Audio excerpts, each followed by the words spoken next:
Músculos anteriores de la porción cervical de la columna.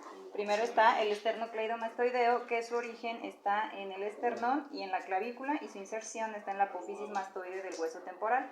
Su acción bilateralmente es flexionar la porción cervical de la columna vertebral, flexiona la cabeza y eleva el esternón durante la inspiración forzada. Unilateralmente extienden lateralmente y rotan la cabeza hacia el lado contrario del músculo contrario. Tenemos el miloioideo, que su origen es la línea miloioidea completa de la mandíbula, y su inserción es el cuerpo superior del cuerpo de Lioides, y rafen miloioideo se extiende desde la sínfisis mentoniana de la mandíbula del Lioides. Su acción es sujeta el suelo de la boca, eleva el Lioides y la laringe hacia arriba y hacia adelante, y desciende la mandíbula. Habla más fuerte. Después tenemos el homoioideo. Su origen tiene su origen en el borde medial de la escotadura supraescapular, en la superficie superior de la escápula, y la inserción es el borde inferior del hueso del Lioides. Su acción es que desciende el Lioides después de que se haya elevado. Tenemos el esternoioideo, que su origen es el extremo medial de la clavícula y porciones superior y posterior de la mandíbula. Su inserción es el borde inferior del hueso del Lioides. Su acción es desciende el Lioides y la laringe desde una porción elevada durante la deglución. Tenemos el esternotiroideo, que su origen es la superficie posterior del manubrio y borde medial del primer cartílago costal. Su inserción es la línea oblicua de la luna del cartílago tiroides. Su acción es de que tira de la laringe hacia abajo desde una posición elevada durante la deglución. Después tenemos el tiroioideo, que su origen es la línea oblicua del cartílago tiroides, y su inserción es el asta mayor del hioides. Su acción es elevar la laringe al descender el hueso del hioides.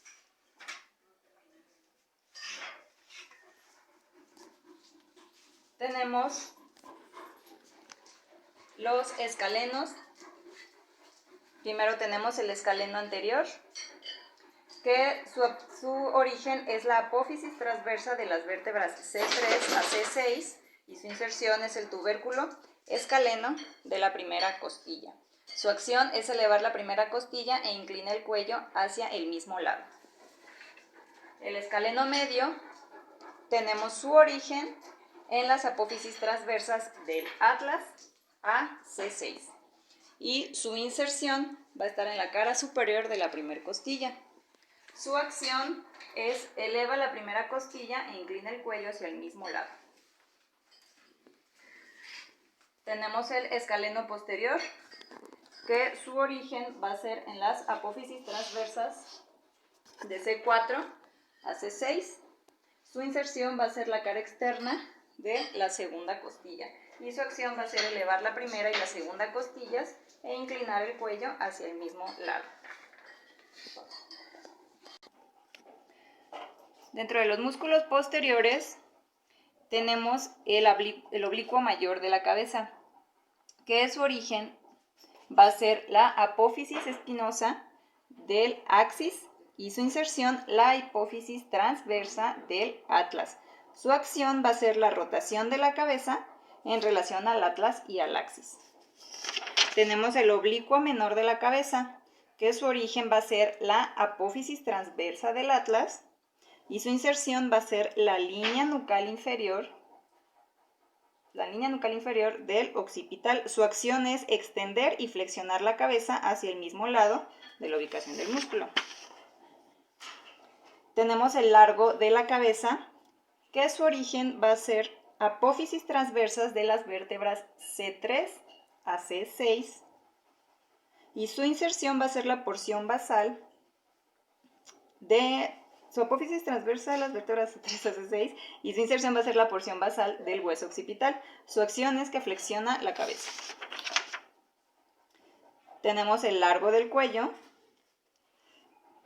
que su origen va a ser la porción oblicua superior de los tubérculos anteriores de las apófisis transversas de las vértebras C3, C4 y C6. Y la porción vertical va a ser la parte delantera de los cuerpos de las vértebras C5, C6 y C7, T1, T2 y T3. La porción oblicua inferior va a ser la parte frontal de los cuerpos de las vértebras T1, T2 y T3. Su inserción va a ser en el tendón estrecho al tubérculo anterior del atlas. Y la parte frontal de los cuerpos de C2, C3 y C4. Tubérculos anteriores de las apófisis transversas de C5 y C6. Y su acción es que flexiona el cuello y rota ligeramente la porción cervical de la columna vertebral. Después tenemos el recto posterior de la cabeza, que su origen va a ser la apófisis espinosa del axis, y su inserción va a ser la parte lateral de la línea nucal inferior del occipital. Su acción es que extiende la cabeza. Tenemos el recto posterior menor de la cabeza, de manera muy pequeña, que su origen va a ser el tubérculo del arco posterior del atlas y su inserción la línea nucal inferior del occipital. Su acción también es extender la cabeza.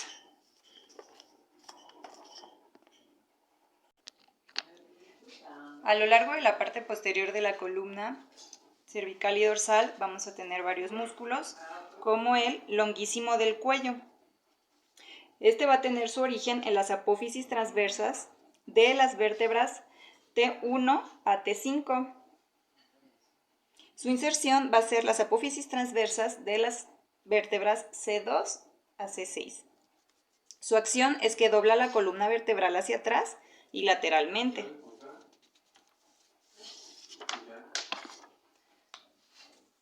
Tenemos el músculo semiespinoso del cuello o complejo mayor, que su origen va a ser las apófisis transversas de las 6 vértebras dorsales superiores, y su inserción va a ser las apófisis espinosas de las vértebras cervicales segunda a sexta.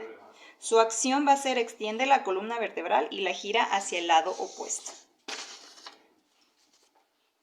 Posterior tenemos el esplenio del cuello, que su origen va a ser el ligamento nucal y apófisis espinosas de las vértebras dorsales T3 a T6.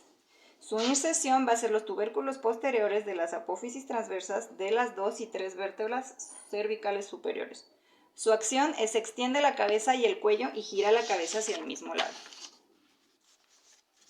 Tenemos el músculo trapecio, que su origen va a ser la línea nucal superior del hueso occipital, la protuberancia occipital externa, el ligamento nucal y las apófisis espinosas de la séptima vértebra cervical y todas las vértebras dorsales. Su inserción en la parte superior va a ser el borde posterior del tercio lateral de la clavícula. La porción media va a ser el borde medial del acromion y labio superior del borde posterior de la espina de la escápula. La porción inferior va a ser el tubérculo del vértice del extremo medial de la espina de la escápula. Su acción eleva y rota y retrae la escápula. Por último tenemos el esplenio de la cabeza, que su origen va a ser la porción inferior del ligamento nucal y apófisis espinosas de las vértebras C7 a T1, T2 y T3. Su inserción va a ser la apófisis mastoides del hueso temporal y porción lateral de la línea nucal superior. Su acción es inclina y rota la cabeza.